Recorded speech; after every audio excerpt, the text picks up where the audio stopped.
அஸ்ஸலாமு அலைக்கும் ஃப்ரெண்ட்ஸ். இன்றைக்கி மினி விலாகில் சிக்கன் ரோல் எப்படி செய்யலான்னு பார்க்கலாமா. ஒரு 2 கப்பு மைதா ஒரு மிக்ஸிங் போல் சேர்த்துட்டு உப்பு கொஞ்சமாக சேர்த்துக்கங்க. ஒரு ஸ்பூன் ஒயிட் சுகர் சேர்த்து நல்லா மாவை மிக்ஸ் பண்ணிவிட்டு ஒரு ஸ்பூன் நெய் சேர்த்து மாவை ஒரு டைட்டான ஒரு கன்சிஸ்டன்சிக்கு பிணைஞ்சிருக்கேன். அப்படியே இருக்கட்டும். 1 ஹவர் கழிச்சு நம்ம பார்க்கலாம். அதுக்குள்ளே ஸ்டஃபிங் ரெடி பண்ணிடலாம். நான்ஸ்டிக் பேனில் ஒரு 2 கைப்பிடி அளவுக்கு வெங்காயம், 2 கைப்பிடி அளவுக்கு கேரட் போட்டிருக்கேங்க. நல்லா மிக்ஸ் பண்ணிவிட்டு ஒரு ஸ்பூன் இஞ்சி பூண்டு பேஸ்ட் போட்டு மிக்ஸ் பண்ணிவிட்டேன். நெக்ஸ்ட் வந்து ஒரு ஸ்பூன் தனி மிளகாய்த்தூள், 1/4 ஸ்பூன் மஞ்சத்தூள், 1/4 ஸ்பூன் கரம் மசாலா போட்டு மல்லி புதினா போட்டு மிக்ஸ் பண்ணிவிட்டேங்க.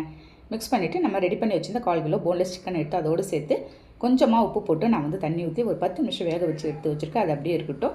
அதுக்குள்ளே நமக்கு வந்து மாவும் ரெடி ஆகிடுச்சு. ஒரு பால் சேர்த்து ஒர்க் பிளேஸில் மாவு தெளித்து நான் வந்து மெல்லிஸாக நல்லா வழட்டி எடுத்துட்றேங்க. வழட்டிட்டு நம்ம வந்து ரெடி பண்ணி வச்சுருந்த ஸ்டஃபிங் எடுத்து அதோடு சேர்த்துட்றேங்க. ஓரத்தில் நம்ம வந்து மைதா மாவு நான் வந்து எடுத்து வச்சுருந்ததை போட்டு ஸ்டஃபிங் வெளியே வராத நல்லா அப்ளை பண்ணி விட்டுடலாம். பாருங்கள், எல்லாத்தையும் ரெடி பண்ணிவிட்டேன். அதே நான்ஸ்டிக் மேலே எண்ணெய் ஊற்றிருக்கேங்க. நம்ம ரெடி பண்ணி வச்சுருந்த சிக்கன் ரோல் எடுத்து ஒன்று ஒன்றா போட்டு எடுத்துட வேண்டியதாங்க. சூப்பரான ஒரு டேஸ்ட்டில் நான் வந்து சிக்கன் ரோல் ரெடி பண்ணியிருக்கேன். நீங்களும் ட்ரை பண்ணி பார்த்துட்டு எனக்கு கண்டிப்பாக கமெண்ட் பண்ணுங்கள். நெக்ஸ்ட்